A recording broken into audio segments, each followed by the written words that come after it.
Welcome back, garden friends. Got a great little episode for you today. Today we're gonna be doing a little renovation in this garden. We ripped out a lot of the weeds, although there's a few more to go. A few plants didn't make it. So I went to the nursery. We've got some plants, a beautiful selection. We're gonna get this garden and the next one planted up today. It's gonna be fantastic. Let's check it out. All right, so first things first, we got the areas that we wanna plant our new plant. We peel back the mulch. You can see with the rakes right there down to the soil level. We're now noticing some weeds that are still in the area, and so it's very important to get in there and rip them all out completely.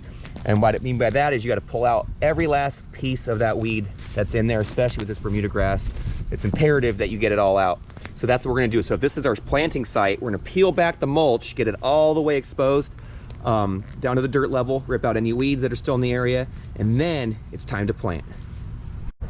All right, so we're still preparing another area for planting, but this area had a plant in it that died this last summer, had so many weeds in it, and it was neglected and just didn't make it. It had been going good here for a few years. So what we're gonna do is we're actually gonna make sure that we're not gonna hit any irrigation. I know I'm not, because our pipe is right there. Here's the old drip tube. So I'm actually gonna just use my little handy dandy trenching shovel here, because this plant isn't too robust.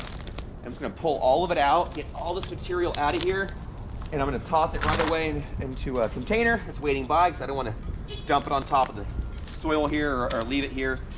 You'll notice that as I pull it up, here's the remnants of all the weeds that are kind of starting to slowly go dormant that killed it last summer. And so before I plant the new plant, to give it the best start, it's really important, like I just mentioned before, rip all these weeds out in the whole area. If you have to go into several feet in all directions, that's important. So whether you use by hand or a hula hoe or any kind of weeding implement, get in there and get all of these plants out that don't belong. This Bermuda grass does not belong in here. No matter how much mulch we have, if those rhizomes are in there, they'll grow up pretty much through that mulch, no problem. You would need several feet, and even then it'd probably find a way through it. So that's very important. Rip out any dead plants and rip out any weeds. Once we do that, it's time to grab some planting mix, some starter fertilizer, and the plant we want to get in the ground. Let's do it. All right, so we're about ready to plant right now. We've got all the weeds removed. I got a little hole dug.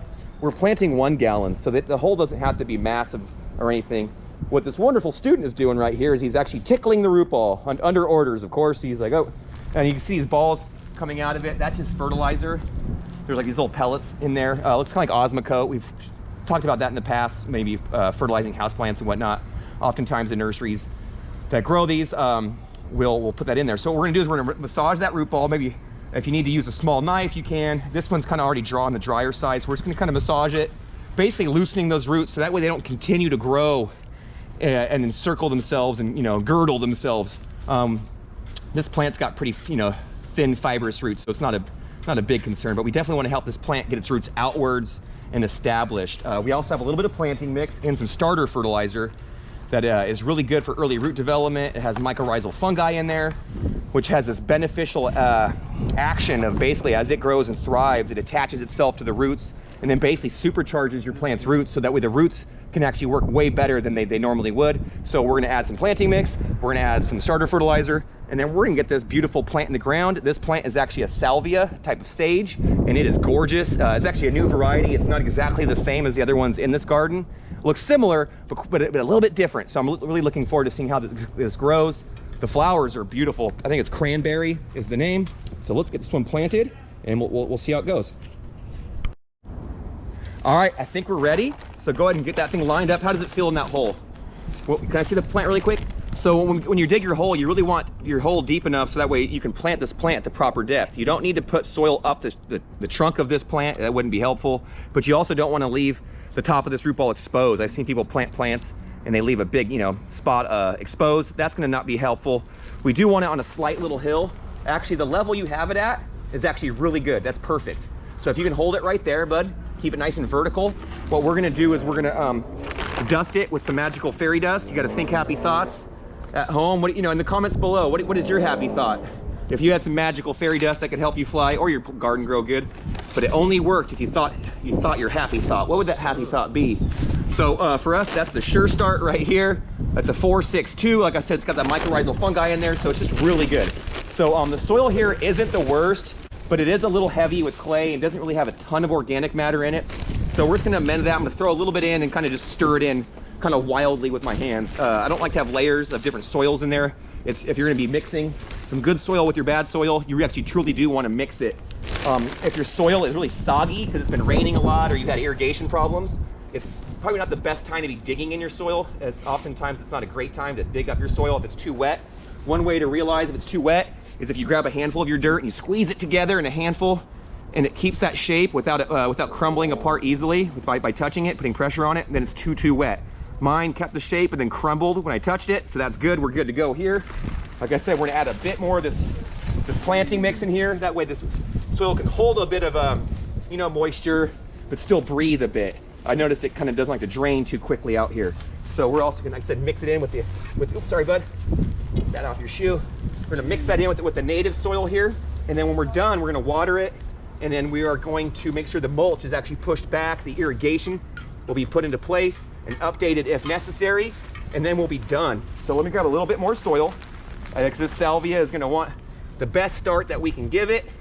And that's what I'm all about, because this is gonna be a beautiful, beautiful plant. This whole garden here is for plants that have low water needs, that bring in pollinators like bees, hummingbirds, butterflies, and everything in between. It's a beautiful pollinator garden, and we've been rejuvenating it these past few weeks by getting all the weeds removed.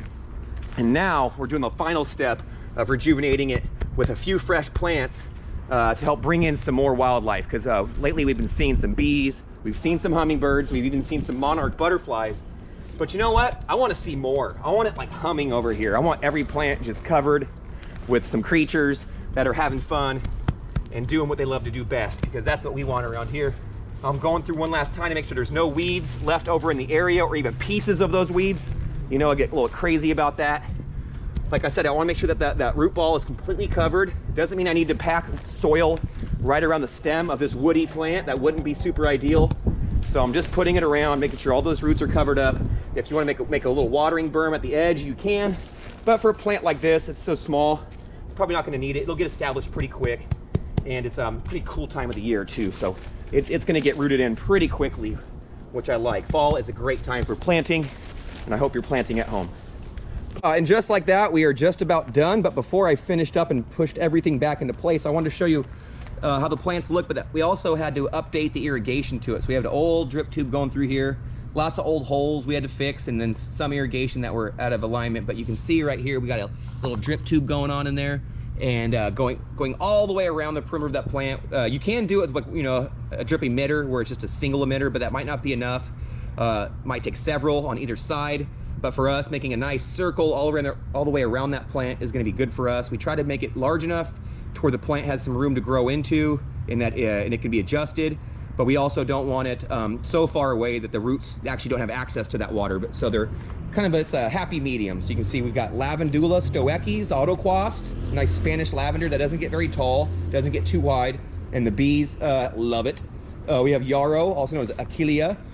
Excuse me. And so you can see it has these nice little landing pads that butterflies absolutely love to land on and drink from. It's a beautiful flower and plant in general. The foliage is pretty cool looking. It gives you a contrast of color, but it's just amazing butterfly attractor. We love it.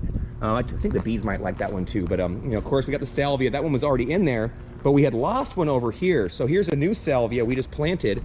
This is a variety of salvia. I believe they call it cranberry.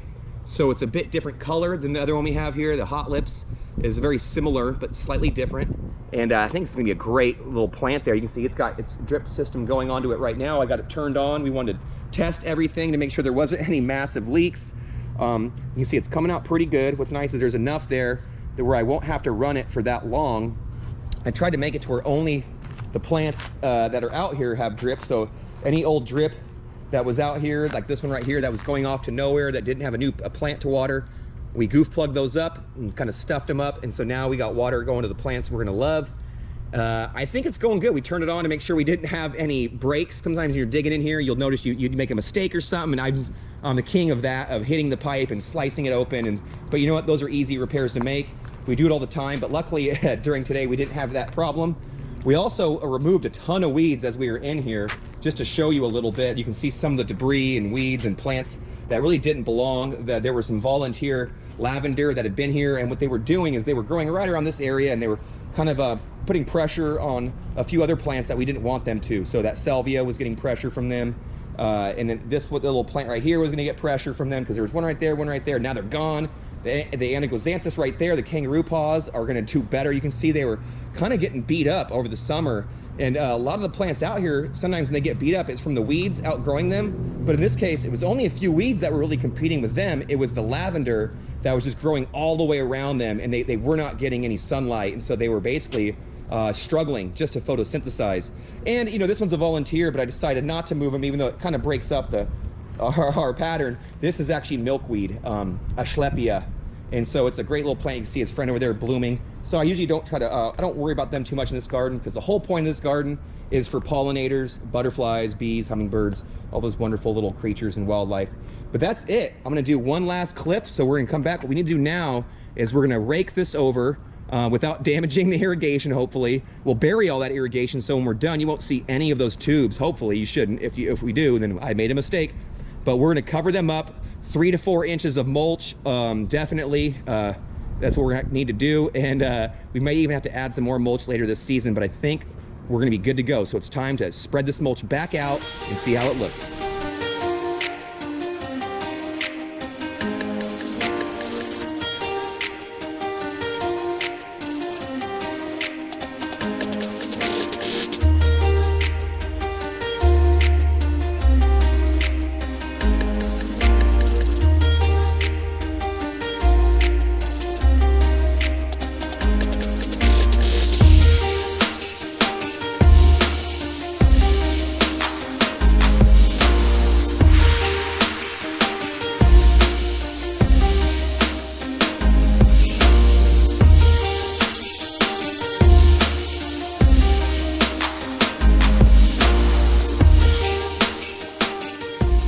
Well, hey garden friends, that about wraps it up. I want to show you what it looks like. So we just raked out all the mulch nice and thick, covered up all the irrigation.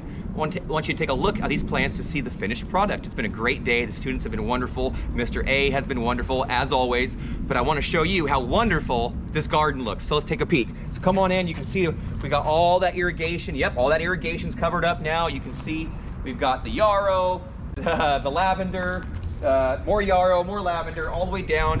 The yellows, the purple, and the red mixed together. They're all drought tolerant. They have low water needs. They bring in pollinators. They bloom like crazy. Right now is fall, and so it's kind of a cool day, but the soil's still kind of moist. There's enough sunshine, but that's what's nice is all these plants are pretty much in the shade, so hopefully they won't go into shock. You can tell we're out of school. So everything's getting watered right now. I'm gonna turn it off here in a little bit because they're getting irrigated. And it's about time to move on to the next project. Tomorrow, we'll be doing more planting. I actually bought a lot more plants. This is only just a scratch on the surface. So we're gonna finish up in this garden tomorrow, and then maybe even move out to the garden out there. But for now, that's all we got for today. Happy gardening, best wishes to you. And please, if you like more garden adventures, please hit the like button, subscribe, or share me with a friend. That's all I ask. Take care now. Bye-bye then.